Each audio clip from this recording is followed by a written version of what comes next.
Crisis Intervention, a guide to applying the ABC model.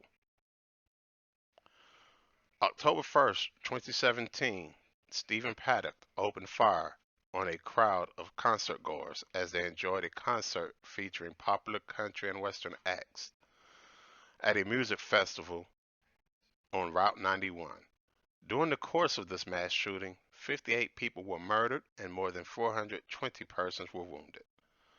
The suspect was later identified as a 64-year-old Stephen Paddock, who up until that time was a successful high-stakes poker player that was in the midst of financial problems. He was found dead in his room by police, and his motives are unknown. In the wake of this tragedy, the need for qualified mental health professionals have become more evident.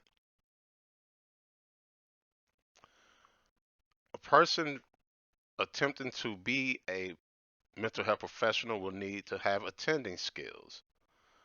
So some of these skills would have the person knowing the right questions to ask, such as, I understand that you have been through a hellish ordeal and having a hard time getting past it. Another thing you could say is, I understand that you are overwhelmed in crowds and startled by loud noises. And I also understand certain songs take you back to the event.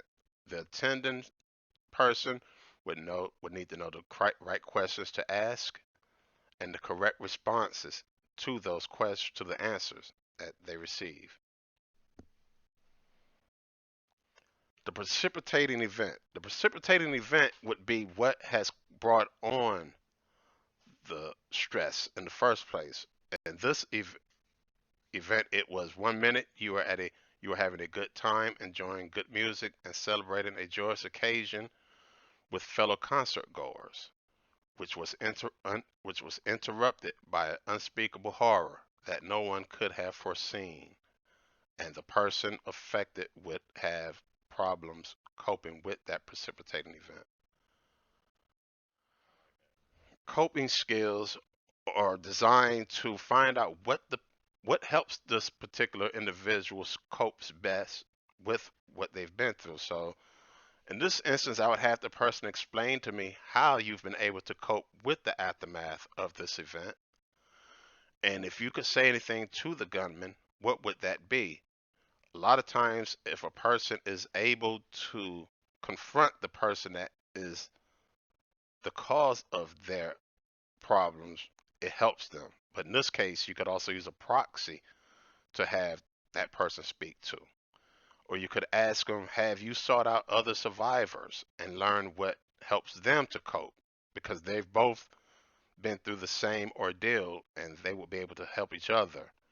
And you could also ask, are you agreeable to group therapy? Or do you prefer the one-on-one approach? Either way, it's imperative that you get the person to speak with someone to offer them great coping skills.